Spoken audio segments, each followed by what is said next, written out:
Le Tupolev de la compagnie géorgienne Bashkirian Airlines décolle de Moscou le 1er juillet 2002 à destination de Barcelone. À son bord, 57 passagers et 12 membres d'équipage. Ce même jour, le Boeing 757 cargo de la compagnie DHL rallie Bergame à Bruxelles. Le Tupolev de la Bashkirian Airlines est rempli d'enfants partant en vacances. L'avion de DHL vole au même niveau, 36 000 pieds, et leurs trajectoires se croisent. Dans la nuit, au-dessus de l'Allemagne, les deux avions avancent vers leur destin. Un seul contrôleur est présent cette nuit-là. Il donne des ordres en contradiction avec le TICAS, le système d'évitement équipant les avions. Ils vont se percuter en plein ciel, faisant 71 victimes. Ils étaient sous contrôle suisse parce qu'il faut savoir que les zones de contrôle aérien ne se recoupent pas exactement avec les frontières des pays. On peut avoir un avion qui survole l'Allemagne mais qui est encore contrôlé par un contrôleur suisse. Ce qui s'est passé, c'est que ces deux appareils se sont approchés pratiquement à angle droit. Le contrôleur aérien avait sur ses radars ces avions-là qui s'approchaient. Par contre, il était lui-même occupé à occuper deux sièges en fait. Le siège d'un contrôleur aérien pour cette région et le siège d'un contrôleur aérien pour une autre région. C'était la nuit, il y avait très peu d'avions, donc il sautait avec son siège à roulettes d'un poste à l'autre pour pouvoir donner un ordre à un pilote ici, puis revenir et voir la situation dans un autre écran. Les deux avions se rapprochent dangereusement et à un moment donné, il y a une alerte TICAS dans les deux appareils. Le TICAS, c'est quoi? C'est un appareil qui a été créé aux États-Unis après qu'il y ait eu beaucoup d'accidents entre des petits, des gros avions qui se sont percutés en plein ciel. C'est un appareil en fait qui va lancer un dialogue dans une sorte de sphère autour de l'avion avec tous les avions qui peuvent se rapprocher dangereusement. Et puis les deux TICAS qui équipent les deux appareils vont créer une solution d'évitement. La solution qui est élaborée par le TICAS, c'est une solution négociée entre les deux avions. Si mon TICAS me dit de descendre, c'est que l'autre pilote, son TICAS, lui dit de monter. Le problème là-dedans, c'est que s'il y a l'intervention extérieure du contrôleur aérien, que fait-on? Va-t-on suivre le TICAS ou va-t-on suivre le contrôleur aérien? La réponse aujourd'hui est très claire. C'est on va suivre le TICAS. Mais jusqu'à cet accident-là, dans l'esprit de quelques pilotes ou quelques compagnies aériennes, ce n'était pas tout à fait arrêté. Ce qui s'est passé au départ, il y a une solution qui avait été décidée par les TICAS, qui était la bonne et qui aurait permis l'évitement de l'accident. Mais quand il revient dans son écran, devant son écran, le contrôleur aérien voit une situation qui est déjà quasi catastrophique. Qu'est-ce qu'il fait? Il prend son micro et il appelle un des avions et il lui demande de réaliser une manœuvre d'évitement. Le pilote qui avait commencé à suivre son TICAS va hésiter et finalement il va se dire « je suis le contrôleur aérien, peut-être qu'il a donné l'ordre inverse à l'autre appareil ou peut-être qu'un autre contrôleur a donné un ordre inverse à l'autre appareil. Il y a le TICAS mais le contrôleur aérien a... » Parce que sur beaucoup de choses, le contrôleur aérien a quand même la préséance par rapport à ce que dirait un équipement électronique à bord.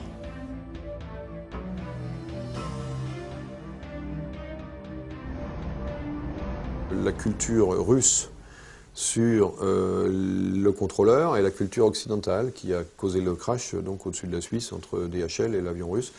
L'avion de DHL ayant suivi l'ordre de l'instrument, le russe ayant suivi l'ordre du contrôleur, et les deux étaient contraires et ont conduit à la catastrophe. Quand les avions de ligne volent dans un espace aérien contrôlé, ce n'est pas aux pilotes d'assurer leur séparation des autres avions. D'ailleurs, très souvent, ils ignorent même la position des autres avions. Ils n'ont aucune influence sur ce que va faire tel ou tel autre pilote. Mais c'est une tâche qui incombe au contrôleur aérien. Donc, le contrôleur aérien dispose d'une série de radars avec des fonctions très perfectionnées qui lui permettent d'identifier les avions, de savoir quel est leur vol, de savoir quelle est leur vitesse, quelle est leur altitude, et il connaît leur intention. Parce qu'il a les plans de vol et puis il sait les ordres qu'il leur a donnés ou bien qui leur ont été donnés par un autre contrôleur. Parce que tous les contrôleurs travaillent en communication constante les uns avec les autres. Et à ce moment-là, les pilotes font ce que leur dit de faire le contrôleur aérien. Donc c'est une lourde responsabilité qui incombe au contrôleur aérien, parce que si celui-ci se trompe, il peut mettre des avions en conflit. Ou bien, ça peut arriver aussi, pas seulement le contrôleur aérien qui se trompe, mais ça peut arriver que le contrôleur aérien donne un cheminement à des pilotes, et ceux-ci, pour une raison ou pour une autre, ne vont pas le respecter. Des pilotes vont aller au-delà de l'altitude qui leur a été demandée, ou bien ne vont mal comprendre ce qu'on leur a demandé et exécuter des manœuvres qui sont fausses, et donc venir s'approcher dangereusement d'un autre appareil. Les procédures vont être fonction de l'importance de l'aéroport. À Roissy, par exemple, vous avez une fréquence, un contrôleur qui va vous donner votre autorisation de vol stratégique, c'est-à-dire globalement comment va se faire votre vol, comment vous allez décoller, sur quelle balise vous allez sortir, enfin tout l'itinéraire. Et ensuite, vous passez sur une autre fréquence, qui est une fréquence plus tactique, qui va vous donner les autorisations de rouler, et que pour aller rejoindre le point de départ, on va vous dire, vous employez tel taxiway, tel autre, comme ça, et vous irez jusqu'au point d'attente.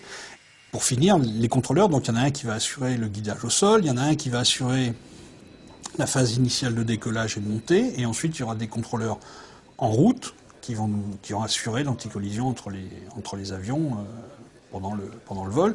Et quand on va atterrir, ben c'est pareil, il y a un contrôleur d'approche, éventuellement un contrôleur de tour, de nouveau une fréquence sol pour aller jusqu'au parking. Les contrôleurs aériens ont été créés aux États-Unis après les premiers accidents qui ont impliqué des avions qui se sont percutés, parce qu'au départ, qui faisait le contrôle aérien? Le contrôle aérien était assuré depuis le sol par les compagnies aériennes respectives, qui communiquaient avec leurs pilotes et qui cherchaient à leur donner des voies d'évitement d'autres appareils.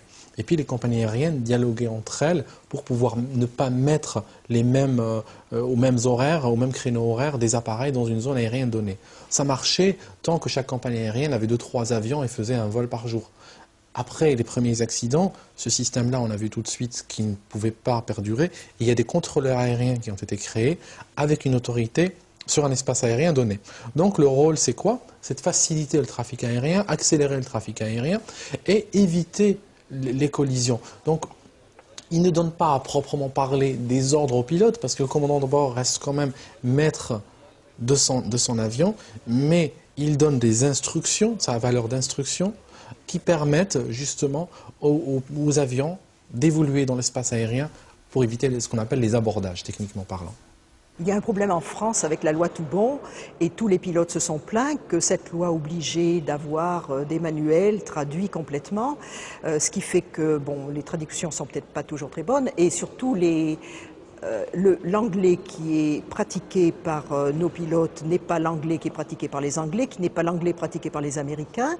Et aussi étonnant que cela puisse paraître, des accidents ont été dus à des incompréhensions entre les uns et les autres. Donc ça fait quand même un petit peu peur. Et c'est vrai qu'en France, on a ce problème qui nous a été signalé, qui est quand même important.